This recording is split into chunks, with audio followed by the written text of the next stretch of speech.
Oh man, I got another good video for you guys. And in today's video, we're going to talk about the top 10 best careers to get into 2024. And I came across this video idea, or I created this video idea because of the fact that I saw an article on Indeed that talked about the best jobs of 2024. So I said, okay, well, this is a combination of tech, healthcare, and other job sectors and other industries. Why not create a video for my fantastic audience? So whether you are looking to make a career change or you're just starting off your professional career, these are the 10 best careers that you can get into in 2024. Let me remind you guys, some of this has a lot to do with tech because we talk about tech on this channel. We know that tech is the future. Not only that, healthcare is the future as well. Guys, if you are new to this channel, go ahead and hit that subscribe button and that notification bell because we drop videos on Tuesdays and Thursdays, and we also do a live stream on a Sunday. And guys, if you like this sort of content, make sure that you hit like on the video. Now let's jump into the video.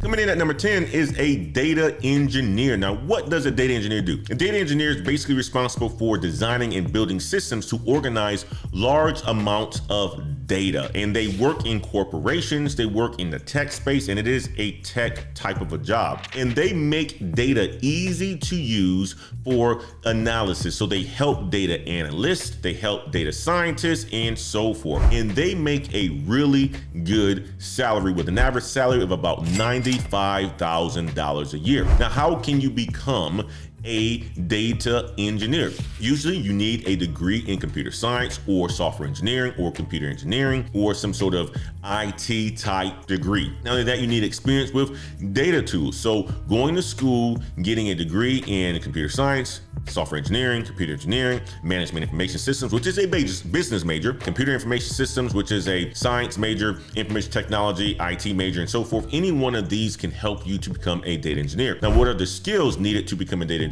You need to be good at programming, learning programming like Python and SQL, and understanding database systems and data modeling, which these are all things that you will learn in a degree program or a university.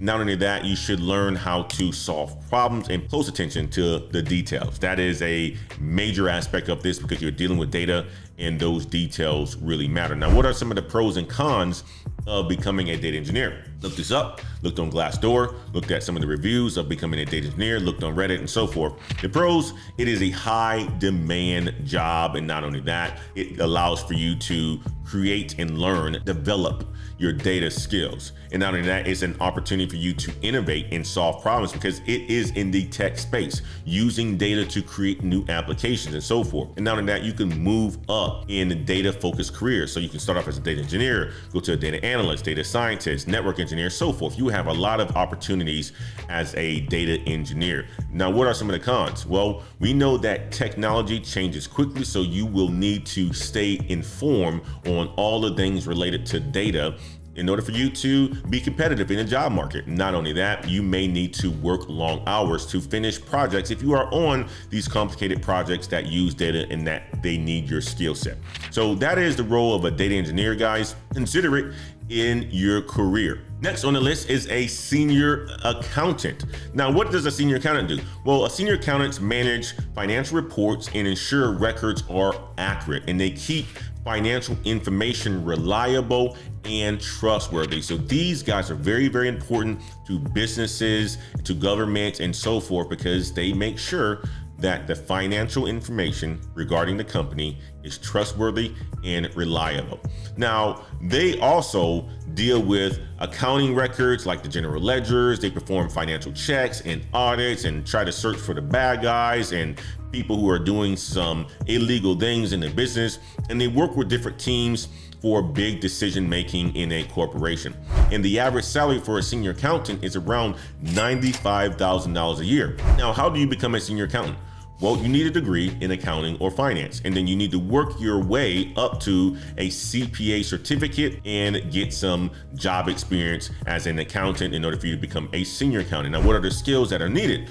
Well, you need to be very detailed oriented and analytical. Those are two of the most important skills, is detail orientation and analytical skills. Not only that, you need to have a good understanding of accounting software and accounting principles, and a good understanding of financial report rules, and very good communication skills as well. Now, what are some of the pros and cons of this role?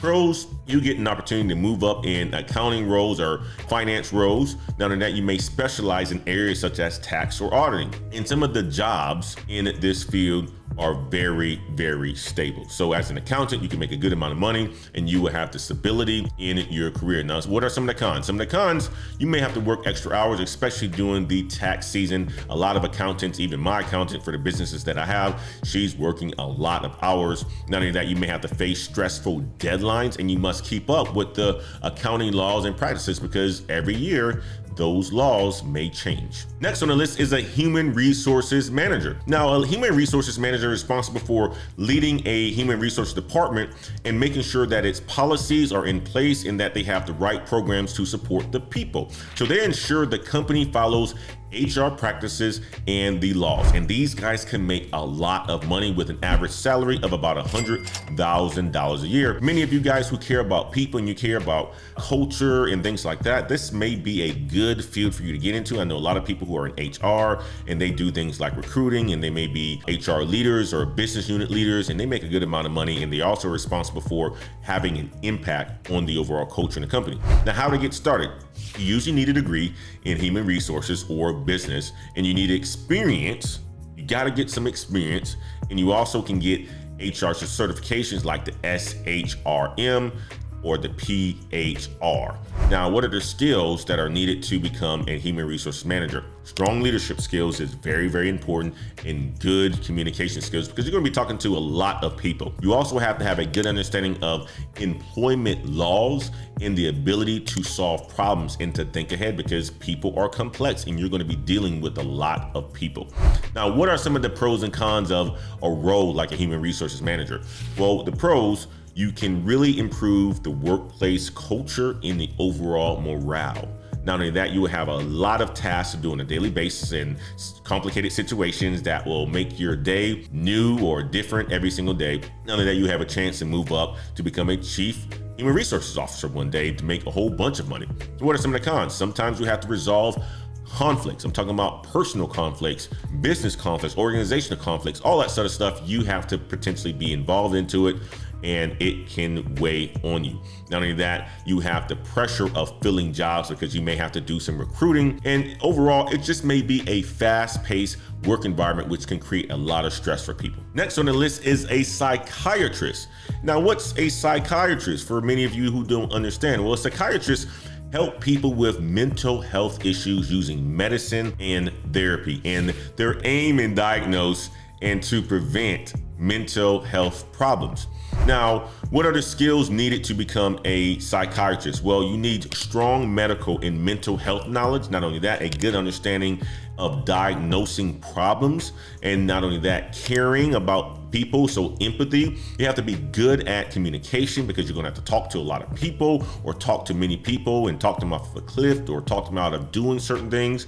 And not only that, collaboration. You have to work with other doctors, patients, and so forth. And you have to have patience and to be calm. And the average salary for a psychiatrist, guys, with all the school that they have to go through, psychiatrists can make a lot of money, especially if they own their own practice. $256,000 a year. Yes, I got that right. $256,000 a year is what a psychiatrist can make. Now, how to get started as a psychiatrist?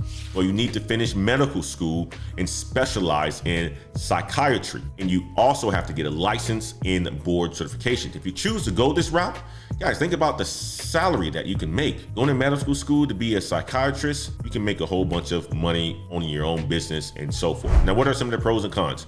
Well, the pros, you really get to help people and change people's lives.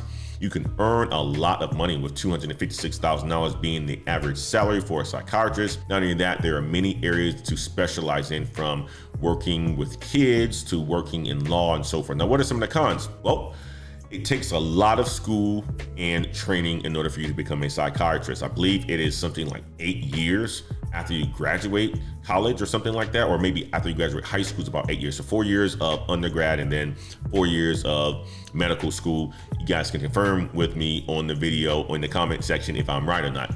Many of you guys who are psychiatrists, give me the update, give me the scoop. Not only that, you have to work in a emotional area, which can be emotionally tough, right?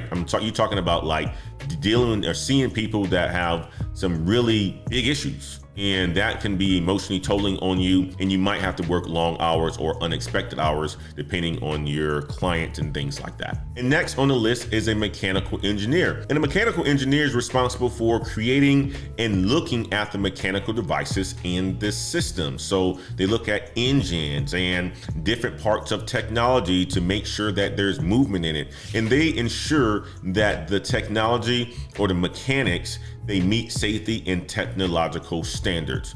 Now, mechanical engineers can make a good amount of money. They, on average, make about $104,000 a year. Now, here's how to get started. You need a degree in mechanical engineering. So it is one of those engineering professions. If you guys haven't watched my previous video on the top 5 majors that create the most millionaires, go ahead and check it out up here with this link right here.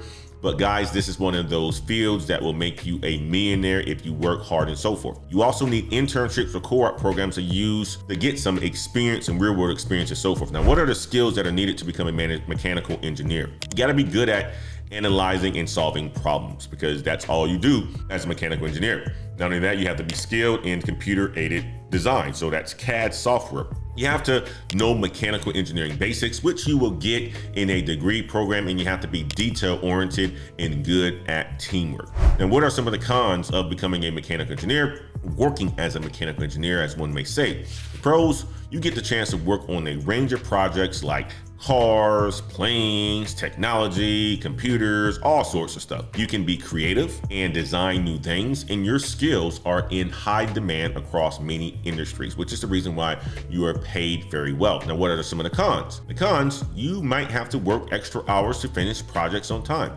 It can be a stressful position, and you need to keep learning to keep up with new technology, new mechanics, rules, and so forth. So those are the cons, but I think the pros far exceed the cons. And if you can stomach going to school for 4 years with a tough degree, choose to be a mechanical engineer, guys. Next on the list is a construction project manager. And a construction project manager leads and manages building projects from the start to finish. So they may build buildings or houses or whatever else that they can potentially build.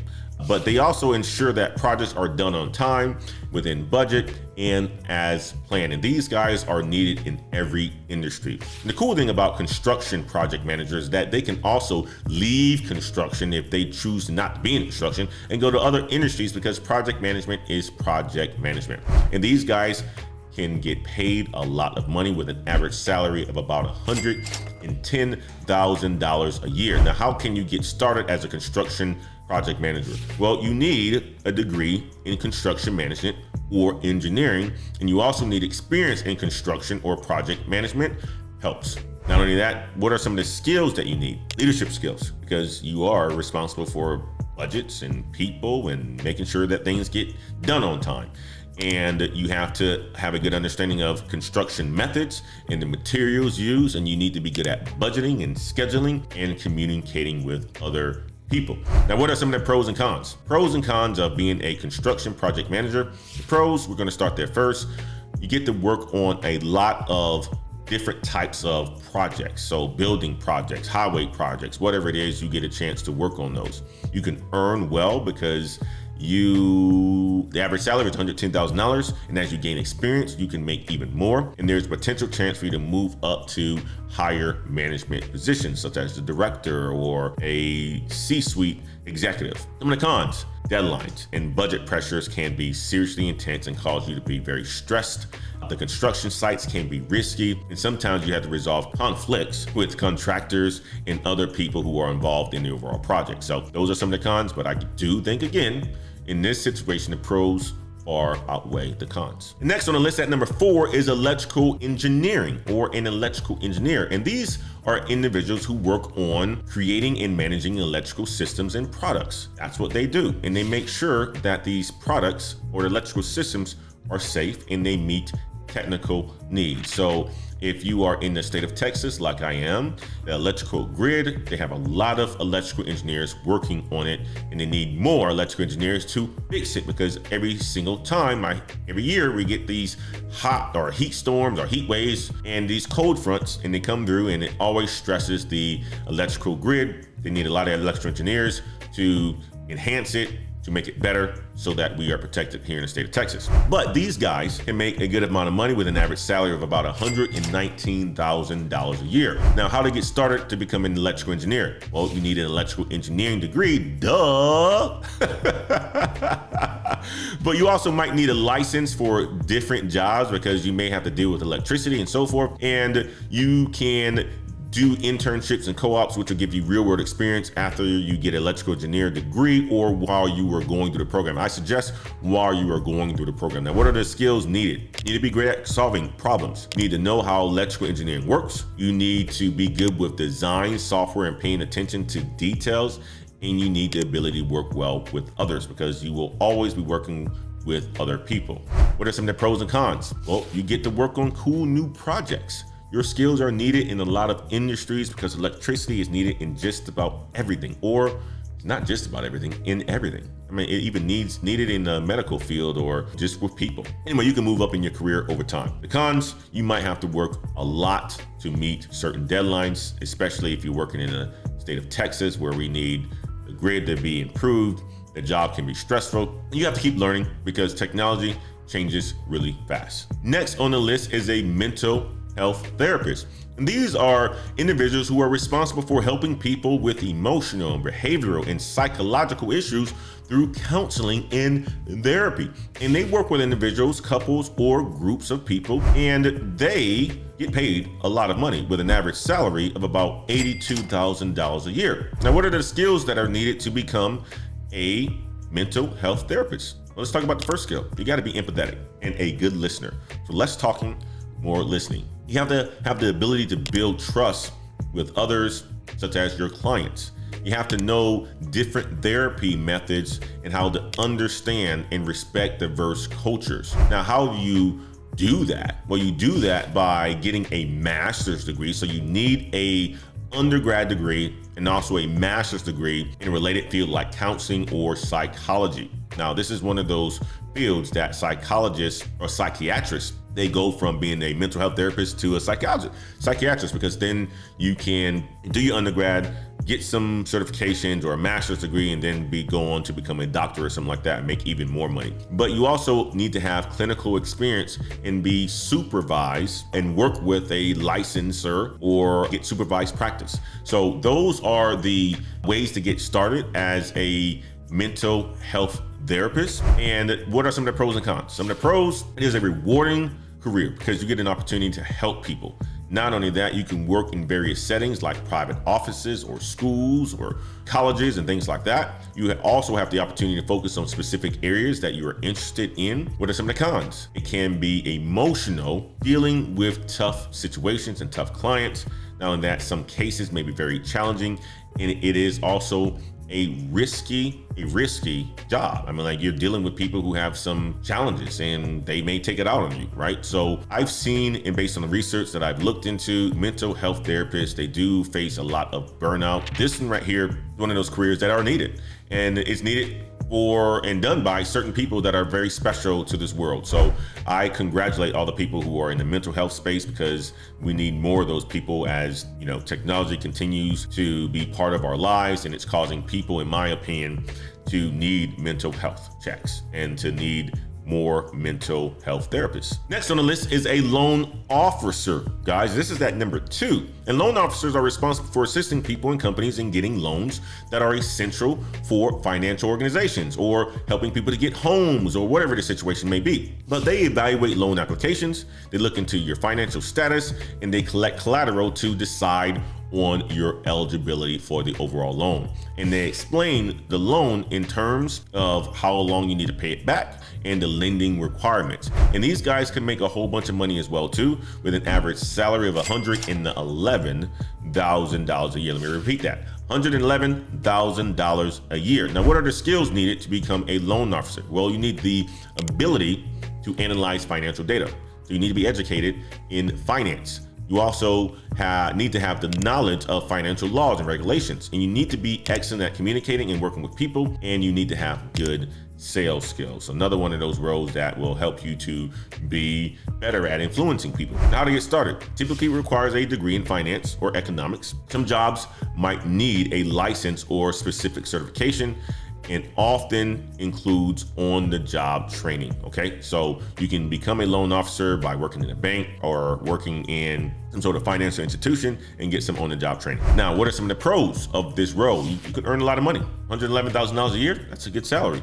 You can also help people in businesses reach their financial goals, and there's an opportunity for you to move up in finance or the banking sector. What are some of the cons? The cons is you may need to meet sales goals, which can be very stressful. I'm in a quota carrying role myself, and it can get stressful, especially at the end of the month. You got to bring in that money, but also it means that you can get paid a whole bunch of money as well too. You might also need to handle complicated and financial cases, and then the job stability can be affected by economic changes, such as what we're going through right now, where the housing market has contracted a bit.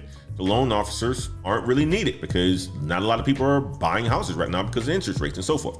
So those are the pros and cons. You can make a decision on if this is the right path for you, but it is one of those high salary roles and also a pretty good role based on the pros and the low level of education that you need outside of a college degree. And coming in at number 1, guys, is a mental health technician.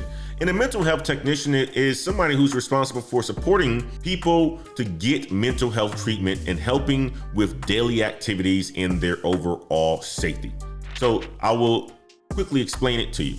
They work closely with patients in therapy, they watch their behavior, and they follow treatment plans by working with patients. And these guys get paid about an average salary, about $58,000 a year. Now, here's the thing about that sort of salary. It's a good salary because all you really need is a high school diploma. And some jobs prefer a bit of college or special certificates, but it's not really required. And usually you will get to become a mental health technician by getting training on the job. Now, what are some of the skills needed? You need to be caring. You certainly need to be caring. You need to be patient, and you need to be good at talking with people. You need to work well with team members and understand mental health. What are some of the pros and cons of this role? Being at number 1, the pros, you really get to improve people's lives. Not only that, you get to work in different places like hospitals and clinics and schools. You also get a chance to move up as you become better and as you get more experience. Now, what are some of the cons? It can be emotional tough, or how would I say, tough emotionally. And not only that, you might have to work with troubled individuals, which can be scary and frightening. And the job can also be physically demanding. So there you have it, folks. These are the 10 best careers to get into in 2024. This is based on me reading an article and saying this will be great because some of this has to do with the areas that are needed in the United States to improve it. Technology, specifically high paying, engineering, high paying, health, high paying, and also very much needed. Hope you guys found this video to be very helpful and informative. If you did, don't forget to give it a thumbs up. So like the video. If you are new to this channel and you like this sort of content, go ahead and hit subscribe on the video and the notification bell for more content like this. And as always, if you have any questions or suggestions for future videos, leave them in the comment section of this video. If you are in any one of these fields, give people an understanding of what it's like, and how you are doing and how you got into it. Guys, thanks for watching the video, and we'll see you in the next one. Peace.